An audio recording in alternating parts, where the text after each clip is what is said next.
नमस्कार साथियों, तो स्वागत करते हैं आपके अपने चैनल जिसका नाम है क्रैक अफसर। जी हाँ, देखिए आज मैं फिर से आ चुका हूं इंटीग्रेशन का पार्ट लेके। ठीक है, सो आज मैं आपके लिए लाया हूं क्या बाय पार्ट्स। ठीक है, सब्स्टिट्यूशन करा दिया मैंने, पार्शियल फ्रैक्शन करा दिया मैंने। देखिए मैंने जितने इंपॉर्टेंट क्वेश्चन कराए हैं मैं बता रहा हूं, जो भी जिसने नहीं देखे प्ले लिस्ट में प्लीज चेकआउट करके आप देख लें। वो क्वेश्चन आपके जो आप देखेंगे, अगर आपके जो क्वेश्चन बन रहे हैं सैंपल पेपर्स में, वो क्वेश्चन कहां से लिए गए, सब क्या एग्जाम्पलर से लिए गए, एग्जाम्पल से लिए गए हैं, जो आपके थ्योरम है वहां से लिए गए। सो उनको प्रैक्टिस एटलीस्ट कर लीजिए। देखिए अगर वो आ रहे हैं देन उसके बाद आप रेफरेंस पे बढ़िए ना। आप सीधा अगर रेफरेंस में बढ़ रहे हैं, देखिए इस समय आपके पास बहुत ज्यादा कम समय रह गया है। ठीक है, लेकिन आपको क्या पढ़ाई करनी है, फोकस्ड पढ़ाई करनी है। जो आपका पार्ट समझ में नहीं आ रहा है उस पर ज्यादा ध्यान लगाइए, जो समझ आ रहा है उसको एक आध बार प्रैक्टिस करिए। मैं नहीं कह रहा हूं उसको एकदम ही छोड़ दीजिए, लेकिन हाँ कंटिन्यूअस प्रैक्टिस बहुत ज्यादा जरूरी है। इसका मतलब ये नहीं जैसे एग्जाम अभी नजदीक, अगर आप कहें तो स्ट्रेटेजी मैं बना के दे देता हूं इसकी। ठीक है, किस तरीके से आप बोर्ड के एग्जाम के लिए बैठें और क्या टाइम टेबल होना चाहिए। ठीक है, जब तक आपका डेट शीट जो बन रही है उस अकॉर्डिंग। ठीक है, अगर कहते हैं आप कमेंट में देन मैं आपके लिए बना के दूंगा। ठीक है, क्योंकि मेरे को और भी एग्जाम देखने पड़ते हैं, इसलिए अगर आप स्पेसिफाई करते हैं sir please help me out and मुझे बताइए क्या एक टाइम टेबल अगर स्ट्रेटेजी बता सकते हैं, सो मैं उसके लिए तैयार हूं। लेकिन बात कर रहा हूं मैं यहाँ पे, देखिए यहाँ पे क्या मैं क्या करा रहा हूं, मैं आपको बता रहा हूं बोर्ड एग्जाम जो है बहुत ही नजदीक है, इसलिए आपको जो सटीक तैयारी होती है, फोकस्ड वे में तैयारी है। अगर आपको 95 प्लस स्कोर करना है सो आप बस डट जाइए, जुट जाइए। और मैंने कॉन्सेप्ट क्वेश्चंस पढ़ाए हैं उनको देख लीजिए, जरूरी नहीं है मेरा, किसी और का देख लीजिए, लेकिन एटलीस्ट देख लीजिए। ठीक है, और फिलहाल तो मैं तैयारी आपको करवा ही रहा हूं। ठीक है, सो यहां भी देख लेते हैं क्या है ये क्वेश्चन। अब पार्ट्स, देखिए पार्ट्स की बात करते हैं। सपोज कर लीजिए हमारे पास इस तरीके से दो आ जाए फंक्शन, इनका अब अगर हमें निकालना है तो कैसे निकालेंगे। इसके लिए फॉर्मूला बन जाता है हमारे पास, इसका इंटेग्रेट मतलब पहला वाला फंक्शन बाहर और दूसरे वाले का इंटेग्रेशन माइनस, ध्यान रखना आप फर्स्ट वाले का डिफरेंशिएशन डी वाई, ऐसे लिखता हूं रखिए सही से, D by D x of first. ठीक है, और इंटेग्रेट ऑफ किसका, सेकंड। ये का मतलब पहले ये करने के बाद फिर इनका होल इंटेग्रेशन। होल इंटेग्रेशन ये चाहे dx यहां लिखो ना, थोड़ा जगह कम है इसलिए मैंने इस तरीके से लिखा। यानी क्या फॉर्मूला बनता है हमारे पास, फर्स्ट वैसे ही लिखेंगे, सेकंड को इंटेग्रेट करेंगे माइनस इंटेग्रेट का होल साइन, उससे पहले फर्स्ट वाले को डिफरेंशिएट करेंगे, फिर सेकंड को इंटेग्रेट करेंगे, जो बन रहा है फिर इंटेग्रेट करेंगे। ये तरीका है हमें निकालना है। ठीक है, सो एक क्वेश्चन लिखा है मैंने, इसको कैसे करना है देख लेते हैं, बिल्कुल इसी मेथड से, यही पार्ट से। पहले तो इसको बनाना पड़ेगा। देखिए अभी तो हमें यहां पे, देखिए अब हमारे पास क्या है, यहां पे sine inverse x upon 1 minus x square और 3/2 है, ये 4 नहीं है, 3/2 होगा। ठीक है, सो इसको कैसे करेंगे थोड़ा सा समझ लेते हैं क्या क्वेश्चन कह रहा है। देखिए जब भी इस तरीके के क्वेश्चन है कोशिश करिए पहले उसको सिंप्लीफाई करने की। यानी अगर मैं सिंप्लीफाई करता हूं ये तो ऐसा ही रहेगा, लेकिन मैं 1 माइनस एक्स स्क्वायर को ये लिख सकता हूं 1 माइनस एक्स स्क्वायर का हाफ, क्योंकि हमें पता है 1 प्लस 1/2 अगर पावर देखेंगे कितना होगा, 3/2 होगा। और यही तो पावर लानी थी। अगर दोनों का लिखूं तो मैं ये रूट में लिख सकता हूं। अब हाफ का मतलब रूट होता है, सही है ना, आया मतलब इसका समझ में। ये है हमारे पास, ये है असल में। अब इसको इंटेग्रेट करना है। अब देखिए भाई साहब, आपको पता है भैया जी क्या, साइन इनवर्स एक्स को मान लेते हैं टी। अगर इसको टी मान ला, इसका डिफरेंशिएट करिए, डिफरेंशिएट करेंगे तो क्या होगा, साइन इनवर्स एक्स का क्या होता है 1 minus x square under root, यही होता है, और डी एक्स इक्वल्स टू फिर डी टी। अब ये देखिए ये पूरे की वैल्यू यहां पे, ये देखिए ये डी टी मान लेंगे, और इसको क्या लिख सकते हैं देख लेते हैं अभी। साइन इनवर्स एक्स ये है, यानी एक्स क्या हो जाएगा साइन टी, एक्स क्या हो जाएगा साइन टी, इनवर्स उधर जाएगा तो वो साइन बन जाएगा, है ना, तो वो हो जाएगा साइन टी। ये रहा एक्स, ये रहा साइन इनवर्स एक्स, ये आ गया।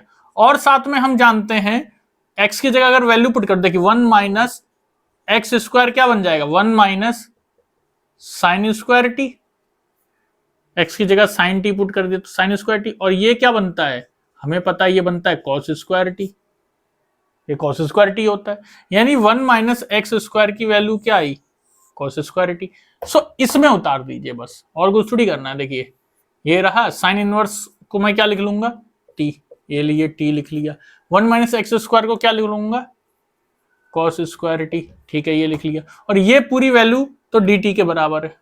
सो बचा क्या, इतना सा बचा हमारे पास। सॉल्व करिए भाई, कट उठ सकता है नहीं। सो ऐसा तो कर सकते हैं हम t sec square t d t, cos का उल्टा सेक स्क्वायर होता है। अब ये देखिए ये फर्स्ट टर्म और सेकेंड टर्म बन गया, ये फर्स्ट टर्म सेकेंड टर्म, ये वही ला रहा था मैं। अब इसको कैसे करेंगे, जब फर्स्ट टर्म सेकेंड टर्म आ गया, फर्स्ट टर्म को बाहर, सेकेंड टर्म का इंटेग्रेट, ये लिखेंगे माइनस होल इंटेग्रेशन dt को क्या करेंगे, dt को क्या करेंगे डिफरेंशिएट, और इंटेग्रेट किसको करेंगे अब फिर से सेक स्क्वायर टी dt, और ये dt एक बाहर, होल इंटेग्रेट है ना इसलिए। सो इसमें क्या होगा t तो t, सेक स्क्वायर टी का क्या होता है tan t, फॉर्मूला देख लीजिएगा, माइनस अब dt क्या होगा 1 यानी बचा क्या सेक स्क्वायर का कर लें अगर, चलिए पहले यहीं पे देखें, इसका भी क्या होगा tan t और dt, इसका इंटेग्रेट करेंगे tan t होगा, लेकिन एक मेन इंटेग्रेशन तो बाकी है हमारा साइन। सो t tan t माइनस, अब tan t का क्या होता है minus log cos t plus c तो लगाना पड़ेगा कांस्टेंट, ये होता है, ये माइनस माइनस की जगह हम अब क्या लिख लें प्लस लिख लेते हैं, माइनस माइनस प्लस हो जाएगा।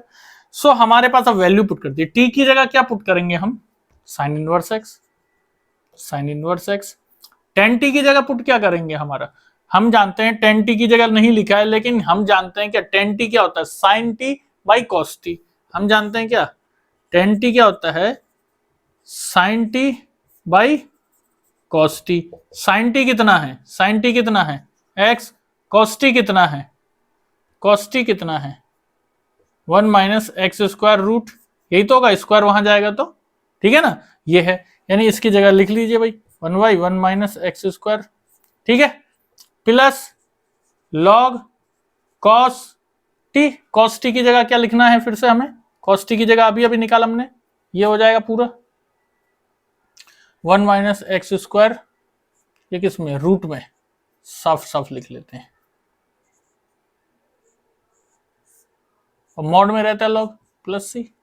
सो ये रहा हमारा लास्ट आंसर, ये रहा हमारा आंसर। बस क्या करना था हमें, इसमें बना लेना था बाय पार्ट्स, 2 पार्ट में बना लिया, और हमें फॉर्मूला अगर याद है तो हम आसानी से कर देंगे, वरना फिर सोचते रह जाएंगे। आया समझ में, देखिए सब्स्टिट्यूशन भी यूज हो गया इसमें और बाय पार्ट्स भी यूज हो गया, ठीक है। तो क्वेश्चन हमने इसलिए सीख लिए पार्शियल फ्रैक्शन कैसे होगा, बाय पार्ट्स कैसे होगा, बाय सब्स्टिट्यूशन कैसे होगा।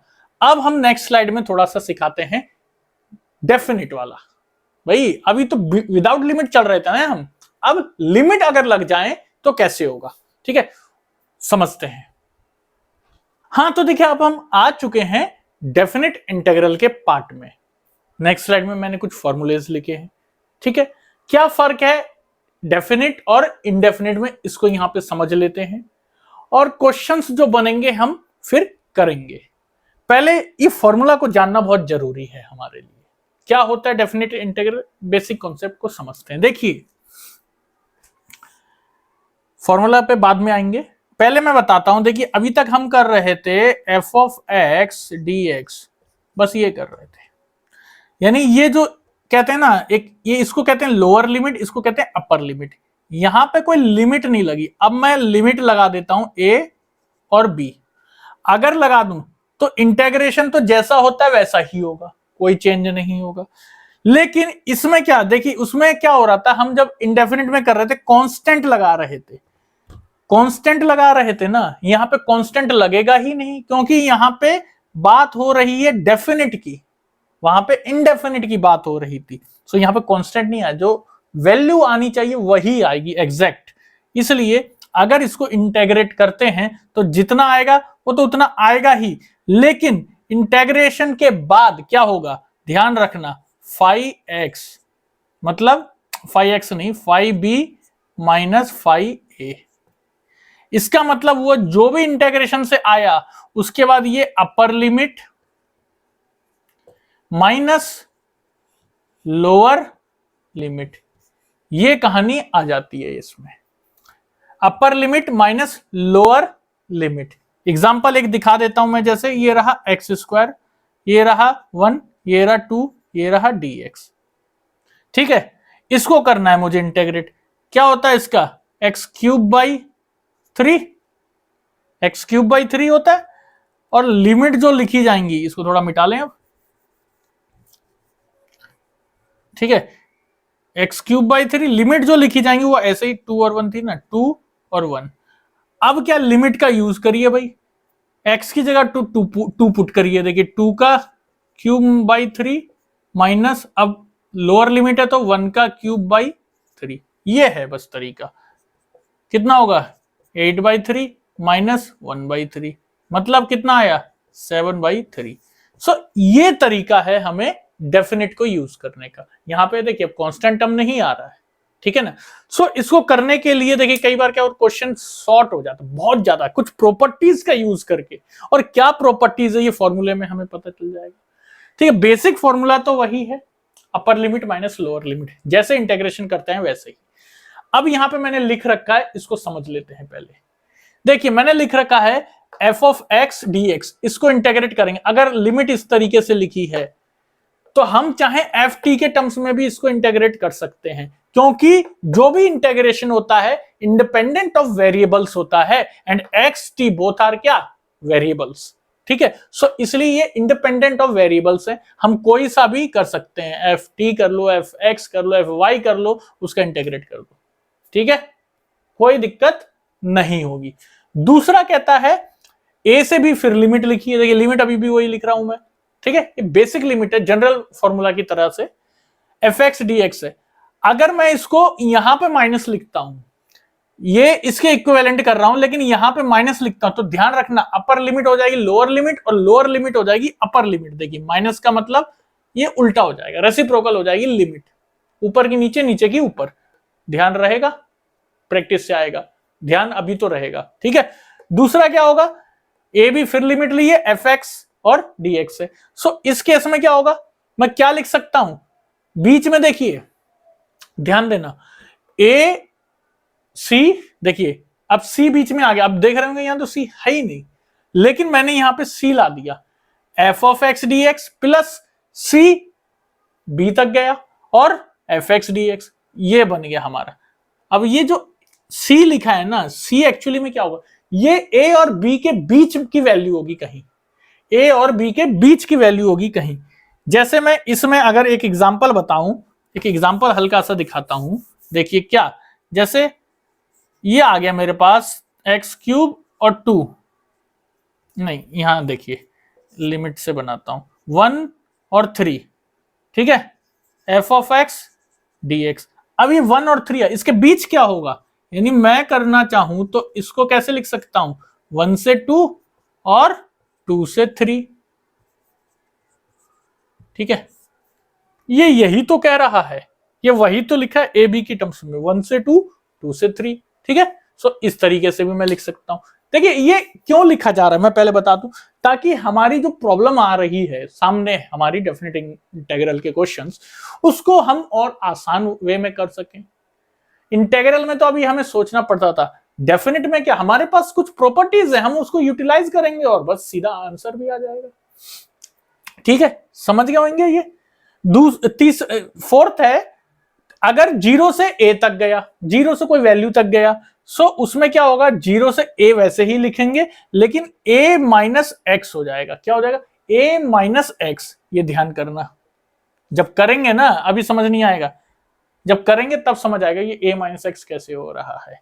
ठीक है, बस ये प्रॉपर्टी को ध्यान रखना है, हम ऐसा कर सकते हैं। 0 से a एफ एक्स अगर होगा तो 0 से a F of a minus x d x लिख सकते हैं। ठीक है, तीसरा और है, माइनस ए से ए गया, यानी -1 से 1 मान लो, -2 से 2 मान लो, इस तरीके से हो रहा है। सो हम क्या लिख सकते हैं, अगर इवन है हमारे पास जो फंक्शन है वो क्या है, वो देखेंगे, हम चेक करेंगे वो इवन है या ऑड है, ठीक है।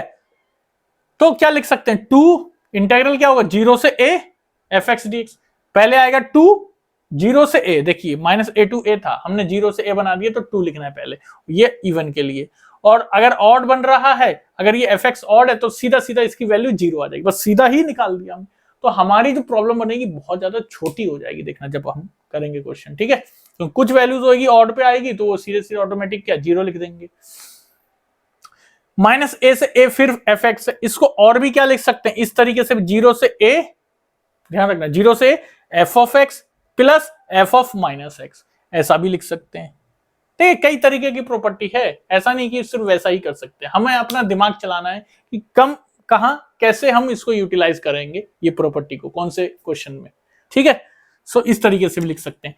एक और है, 0 से अब 2a आ गया, अभी तक क्या कर रहे थे हम, -a से a चल रहा था, 0 से a चल रहा था, अब 0 से 2a, ध्यान रखना 0 से 2a आ गया तो fx dx में क्या हम यानी चेंज करेंगे, इंटीग्रल क्या बन जाएगा इसका, 2 0 से a, यानी जो 2 था वो आगे आ जाएगा और 0 से a बन जाएगा, जो कि कंडीशन को सेटिस्फाई करना चाहिए। अगर ये होगी यानी f of 2a minus x, यानी ये माइनस x बराबर हो जाए fx के, तब हम इसको करेंगे।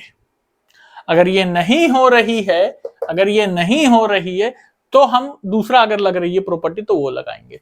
और बाकी इसी में अगर ये कंडीशन सेटिस्फाई हो रही, माइनस fx, ये माइनस लिखा है यहाँ पे, ठीक है, सो वो 0 की बराबर हो, तो ये तो क्वेश्चन ऑटोमेटिक छोटे हो जाएंगे। 0 से 2a fx, एक ये भी लिख सकते हैं, एक ये भी लिख सकते हैं fx और f 2a माइनस x। देखिए याद नहीं करना है, बिल्कुल एक दो को देखना है, प्रैक्टिस करना है, हमारे पास ऑटोमेटिक याद हो जाए। ये दोनों एक से ही हैं, कुछ नहीं है, ये दोनों कहां गया, ये वाला, ये और ये दोनों हैं तो एक ही, इसमें a भी लिखा है, इसमें 0 से a लिखा है, a भी लिखा है, ठीक है, 0 से 2a लिखा है, इसमें एक से हैं, देखिए ना ध्यान से। उसके बाद a भी आ गया एक और, इसको हम ये भी लिख सकते हैं, a और दोनों को मतलब प्लस कर लें, यानी लोअर और अपर लिमिट को प्लस कर लें और -x कर दें, एक ये भी कर सकते हैं।